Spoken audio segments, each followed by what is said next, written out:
Thank you very much. We're coming back to the end of the break. Thanks very much for joining us in the first section. We're coming to the second section now, and we've got two topics to mainly talk about. The first one's just about healing. We're just going to do an overview of the beauty and the abilities of healing, just so that we've got that capped and that you understand, what you can do as a physical, mental, and soul entity on this body. And it's pretty cool. So the key is we call it healing self and others. And I'll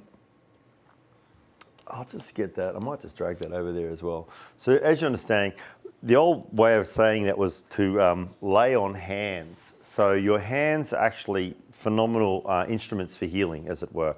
But you can actually channel energy through your body. Well, I don't even like to use the word channel, but you're an instrument or a vessel for healing.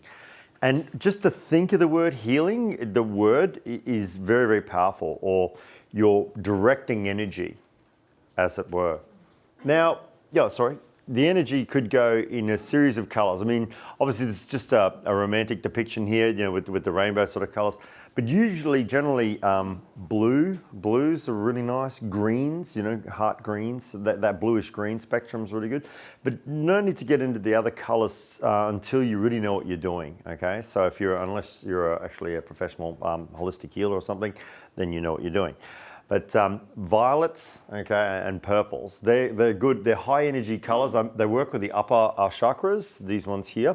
I mean, we keep all the chakras in line because of the fact that we need to stay grounded as well. That's why these other, the root chakra, sacral, and the solar plexus are really important as well. They keep us grounded and they do their jobs as well. But once again, these beautiful greens, like that's a very, very, brilliant color for healing. It relates to that universal love sort of aspect, as well as if you're looking at something like blue fire, blue flame, that kind of thing too. You always see that blue around flame and around coronas, once again around moons and lights and things like that. So those kind of colors are very, very good for healing, if you imagine. Or even sky blue, that color of the blue sky. It's one of the first colors we see when we're younger. It's very, very good for calming energy, and generally most of the problems arise through emotions, through the causal plane, the spirit world, causal world, and then obviously through the mental, and then the astral, and then of course to the physical plane. Most people think that are here that aren't they're not working through this ascension process. They think it all happens on the physical plane. They have a car accident or something, but they don't understand the energies about that. People. There are certain things that will happen in someone's life. They might be getting married. I've heard this a couple of times when they're going into a relationship. They've had a car accident beforehand, but actually that was actually signifying they weren't really supposed to marry that person. It was a delay that was supposed to happen, or there's something symbolic about that. So it's not like a simple area. It's quite large, the healing aspect. So also you're looking at the physical body being healed, but generally it's from some emotional aspect that's come down through the matrix, okay, through the astral planes, mental planes and that, and finally here, because we've got this mission here. Once again, you can heal your body through different ways. Obviously we were speaking before about quality of air and water. Water structure is important, very, very good quality water. You don't want things that have got additives or pollutants in there, or fluorides and things like that. They're not good for you. They calcify your body. Your pineal, especially. Absolutely, they do. They calcify your pineal gland. That's right. Fluoridated water does that. And isn't that connected to your spirituality? Yes, it does. It dumbs you down. Yeah, it does. It makes you more of a, subject to just whatever the system go. They go that way. It softens the drive, as it were. Whereas pineal awaken when you're active pineal when you're in that meditative state. And that's what we generally like to do in our healing process. Sometimes we don't have the chance, but to get into a space that's meditated, that's awoken, that's aware, and then we can work through our body. We can use our whole being like a globe of energy. But basically through the hands, you do a lot of healing work. You can cleanse your hands as well. You can in water, but it's like you're generating out through your hands. And now you've seen this in many, many scriptures and spiritual texts and ancient texts, okay, that they go through the hands. It's symbolic of the nail through the hand as well, of the Christos figure, okay, because he's a healer, okay. I'm not just looking at the whole story, I'm just looking at specific aspects. So your hands awaken, and as you do, it will feel, when you practice more and more, like a burning through your palms, all right? Also, there's a lot of symbology attributed to this too, because once again, there are hidden chakras in the body, but it's important you understand your hands. Your hands open up. It's like your feet too, your soles of your feet. Interesting, they're called soles of your feet. Okay, for grounding. But this is like eye. They're like an eye. You've all seen that, the eye in the hand, that kind of thing. It's symbolic of higher energy moving through the body. So you carry all that energy through you. Plus, you're working not just on the physical, you'll be working, if you're of a holistic energy or healing vibration, you're working more on the subtle bodies. Okay, so this is where a lot of your healers, such as acupuncturists, acupressurists, shiatsu, pranic healers, the modalities are phenomenal. There's people that do steroid. They're reading the energy, and at different parts of the body, it tells you everything. So, for example, if I was a neurodologist, I could look at someone's eyes and I could see if there was discoloration or damage or emotional upset or whatever, okay? Acupuncturists might go to the ear. They understand that it runs off there. Or they'll look at the feet, a reflexologist to the feet. A palmist will look at the hand. They can see, they can read. Because you're mapped out to the stars, remember? And you get your own unique signature. So there's a lot going on. An allopathic doctor will look at your tongue, for example. Your whole body is mapped out to what's going on, and it's about moving energy, or understanding energy where you've got a blockage, as it were. So this is what we do. But subtly, it's just a thing to ask for people. A lot of people say, oh, look, I'm going through some trauma, can you ask for some healing for me? And you just have to look at it. It's not like you're actually using your energy. It's just that you're a vehicle, a vessel for universal light. Okay, we call it universal healing. That's what we used to call it in our day, universal healing. So it's like universal healing. And it's basically you're giving your love, really. It's your love through the chakra. But as you go through it, you can actually ask beings that of your, I wouldn't just say like your spiritual guides, but you can ask for the highest of the highest or the holiest of the holiest to work through you, that energy gets there. But the most important thing when you're doing healing or asking for someone is get yourself out of the way. Your emotions, your personality doesn't count. I don't want to be in the way because my energy could pollute. So if it is within the highest divine, actually maybe it might be important to write, for the highest divine good that I ask for this person, let healing energies flow through me, so that they may receive comfort or blessing. Now, that's a very simple, oversimplistic way of looking at it, but it really is. Just imagine just light flowing through you. You're that vessel. You can awaken that within you. You can do that. It's like your body physically heals itself. It's just incredible. Like when you're younger, the amount of damage. I must have died 4 or 5 times in this lifetime. Like the amount of damage I've taken, I'm still going.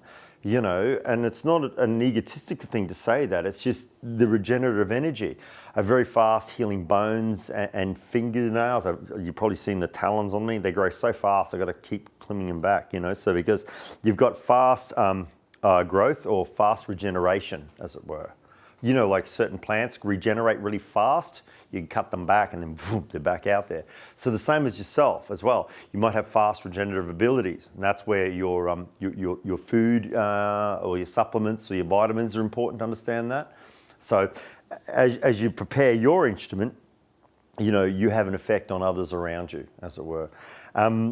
As I said, there's a whole course on this healing aspect. We're just touching it because we're doing Hemetics and the basics and the intermediate aspects. So just understanding that you're this instrument, your presence. Tactile touch too, just touching someone, healing someone, massage. There's many different types of massage, There's all these different techniques. There's the Hawaiian Ho'oponopono technique. There is Swedish massage, Schwartz massage, all this. But it's that touch, another person's touch. Someone, when they're about to pass over, what do? They put their hands out. They want that touch before they go over. because when you go to the other side, it's different. So that touch, a hug. I think hugs are the most underrated thing on this planet. Definitely. Hugs. It's just holding. Knowing that you're being loved and you're held, as it were. So once again, it's not just even the tactile touch, but it's that you're giving presence and you're present. You're seeing someone and you're giving that energy, that love, as it were. So it relates a lot to the heart chakra. So your body as an instrument, once again, we'll look at it from this point of view. Excuse me, I'll just bring this one over. We looked at this one. Hang on, excuse me. Let's just go on there. Why not use that? That would be even better. Okay, this one here. Excuse me. Okay, this is what we were doing before. So once again, you're wired up. And these basically are symbolic of the other chakras we're looking at. So you've got these subtle areas where you feel deep emotion and deep energy. And it's like you're just lit up. It's like, imagine like yourself as let's say you're an advanced ET, an advanced extraterrestrial being, or let's say an ancient healer. It'd be like all your energy flowing out to heal and energize. We use these energies up from the heart chakra upwards because it's the love, it's that connection, it's that concern, because we're human, we're not here to feed and devour and destroy and, all the rest of it that goes with those negative emotions. We're here to advance, to ascend, as it were. We've got many missions in this lifetime. So healing yourself and healing your karma can help in healing other people's energy and karma as well, okay? And there's certain things you can do with this work. I mean, it's phenomenal what you can achieve with this work. You can move mountains with this work, but some mountains you won't be able to move, and you'll understand that as you go, okay? That's right, that's right. So your being is an instrument. So if you wanted to write something down, that universal healing or universal light flows through you. More on that later. I'd love to go more when we'll do more classes. It'd be great to come back to the Theosophical side. We do healing workshops and things like this and understand blue flame and the blue fire and all that other sort of stuff too, violet flame and that kind of thing, energy. Because you're burning through, with healing all that kind of energy, you're virtually cleansing your body, so you're an instrument. It's a good way to prepare yourself as an instrument for other people. Okay. Now this too as well. As I say, there's all these subtle layers to our bodies. And it's the same with food and drink. Sometimes you might not have the best food or drink around you. It's called blessing food and drink. You bless it.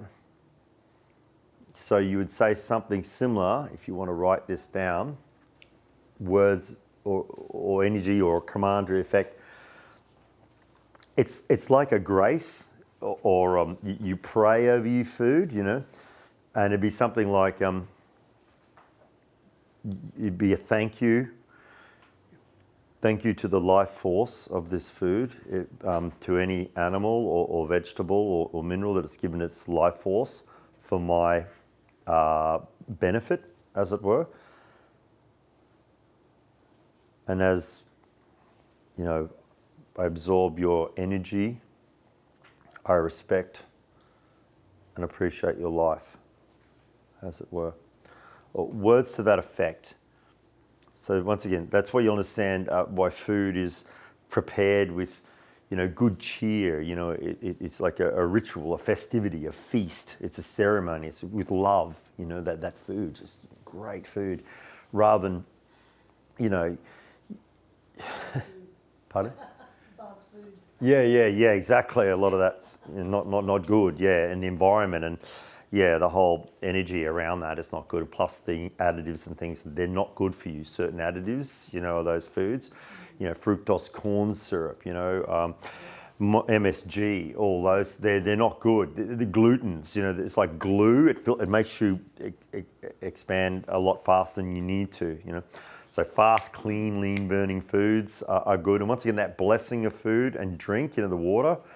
An advanced alchemist, for example, could have 4 glasses of water.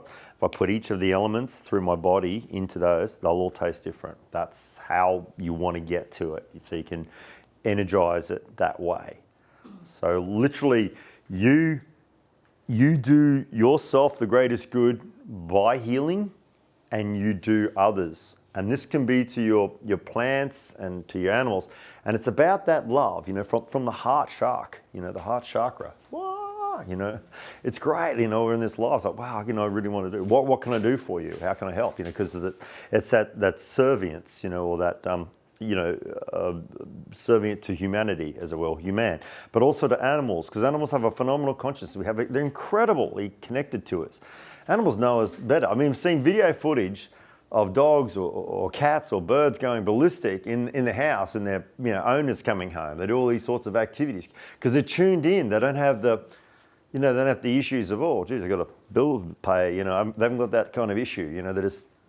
So I had to go to my friend's David's the other day, and I said, I photographed my dog. He's waiting for you 15 minutes before you got here because you get him. He just wants to, one of those dogs. And I thought, wow, that really means a lot to me because there's an animal that's tuned in. So once again, we do the greatest good. I mean, obviously, if they're over, badly damaged, we'd have to take them to the vet. But also, it's also tuning in, just feeling in. You might get a tick on your dog, or something like that, or your cat's got a lump or something like that. So your love and your healing, if you can do it holistically first, fine. Otherwise, you're going to have to seek, sort of professional,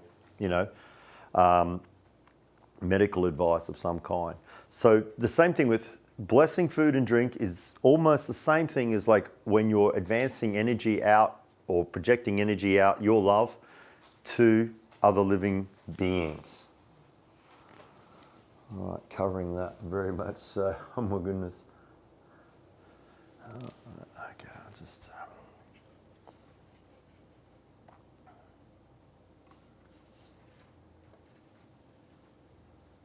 Why does that do that? Okay, cool. Thanks so much.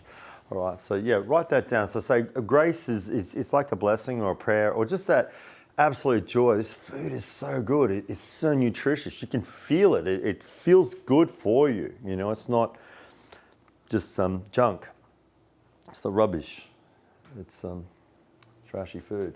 So your body will absorb it and work with it. Certain foods you get in your body, if it's not good, you'll know it. You'll know it. Your body will expel it or let you know because it's not going to sit right. So that's the same thing with this work. You tune right in. Now, I know we're just covering this in a mild way. Distant healing's the same thing. You may have friends or a loved one, they may be in a hospital nearby, they might be in a nursing home, or they might be another part of the country. But they would, if they'd asked you for their your love, your healing, could you send some healing to me, or can you help me out here? One would just sit in a meditative state or just contemplation and actually just say, well, all right, through my life force and the presence within me, through the highest of holiest of the holies, let divine love and healing flow out to this being. And if you wanted to visualize it, you would see like blue or violets or green, beautiful, life-giving colors. Like green is awesome. It's, the heart chakra. So it's all that, it's like grass and rainforests and all this, rich green. I mean, you see the ocean go through greens and blues too, And look at the blue of the ocean or the blue of the sky supporting all those creatures. It's in abundance there, it actually grows. So you'd imagine that around yourself too. And this actually helps for later work that we do with Hemetics, and we actually build colors and sounds for certain purposes. I just want to touch on that. But so if you're distant, you would sit down, you would meditate, or you'd stand and hold yourself and just take a few moments of your day, nice deep breaths, let, my whole being be used as an instrument for the highest good, that this person be healed, cleansed and strengthened and balanced. You can only do what you can do because, once again, people are still subject to their own karmic lifespan as well. And when people have to go, they have to go. Who wants to sort of... I wouldn't want to be in this world, if I've got, major issues going on. I'd rather just, move on, as it were. But as I say, you can move mountains with this work, but some mountains you can't move when people's time's up.